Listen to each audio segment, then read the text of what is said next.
Hello and welcome to the first episode of the Threat Status Podcast. I'm your host, Ben Wolfgang, a longtime national security correspondent here at the Washington Times.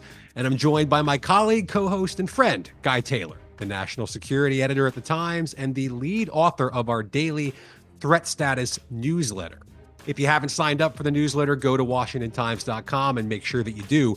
Each weekday morning, it's jam-packed with all of the latest, hottest news and exclusive reporting from our team of journalists covering national security issues, intelligence, global affairs, the U.S. military, geopolitics, war, diplomacy, and everything in between. And we're going to cover all of that as well here on the Threat Status Podcast.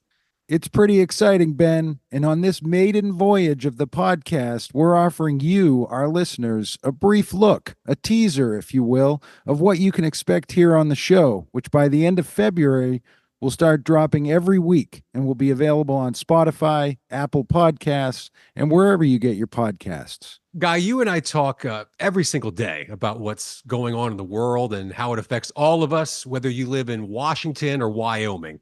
We're going to invite all of you into those discussions as well and give you a behind-the-curtain look at the issues dominating conversations inside the most exclusive national security circles in America.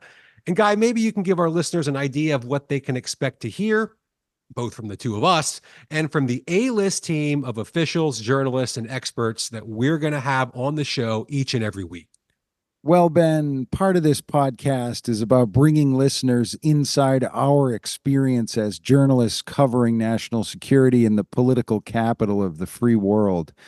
Our conversations are going to be smart and deep, whether we're talking about the tissue of China, Russia, North Korea, Iran connectivity across the dime, the diplomatic, informational, military, and economic spheres, or the wars in Africa, Ukraine, and the Mideast, weapons deals with Gulf Arab powers, cyber war, and the fate of U.S. deterrence strategies regarding Chinese tactical nuclear weapons, the future of drone warfare, AI, and the Pentagon's replicator program, or debate over wokeness at U.S. military academies. The slate of topics, just like the realm of threats facing the U.S., is shifting and getting more complex every week.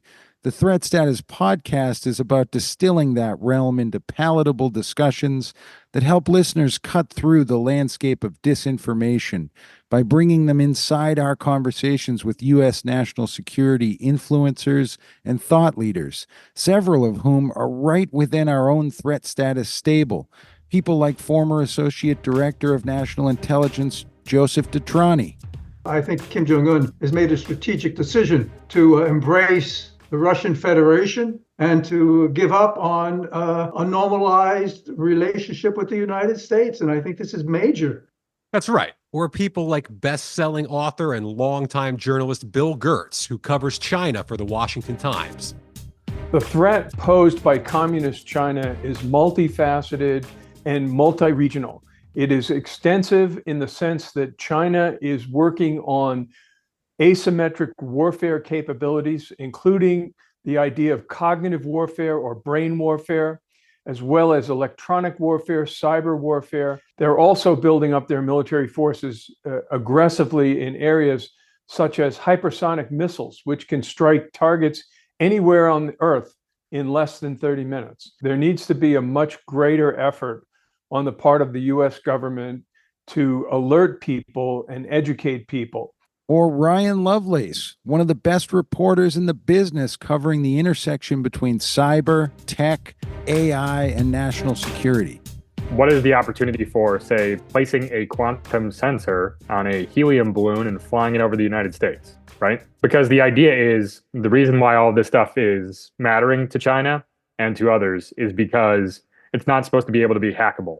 And everything is hackable, but it's not hackable in the same way. Like the internet is servers and routers, fiber optic cables, all that kind of interconnectivity. And this stuff is supposed to be photons. This stuff should be able to presumably transfer that stuff almost instantaneously and not have it be intercepted. Or former CIA clandestine service officer Daniel Hoffman. When I was pondering that mood in America today, I thought about my grandfather and his brother who fought in the First World War. And the last thing they wanted to do when they came home was to worry about what was going on anywhere overseas. In fact, it wasn't even beyond their own hometown. They just wanted to focus on Boston, Massachusetts, raising their families.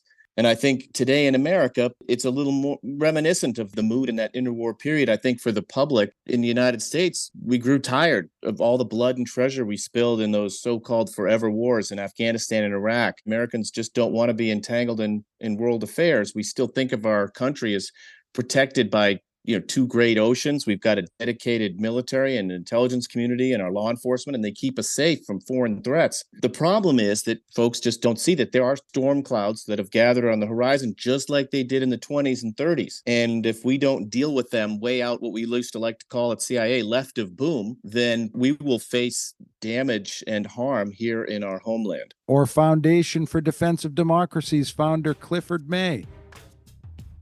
It's a bad strategic idea to fund your enemies. And we have been doing that.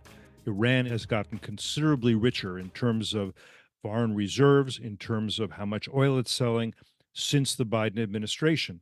There are sanctions. A lot of them are not being enforced. So when we give billions of dollars to the Iranians, we make that available to them in various ways, paying for hostages, not enforcing sanctions, letting them sell oil, other things. They will and do use that to support their terrorist proxies. That's just a quick preview of the kinds of insights, analysis, and expertise you're going to hear each week here on the Threat Status Podcast. We'll also be giving you our threat of the week, the biggest threat to U.S. national security right now, this week, as you're listening to the show. Right now, it could be the crisis at the southern border, or Iran and its axis of resistance that's targeting U.S. troops across the Middle East, or maybe it's China.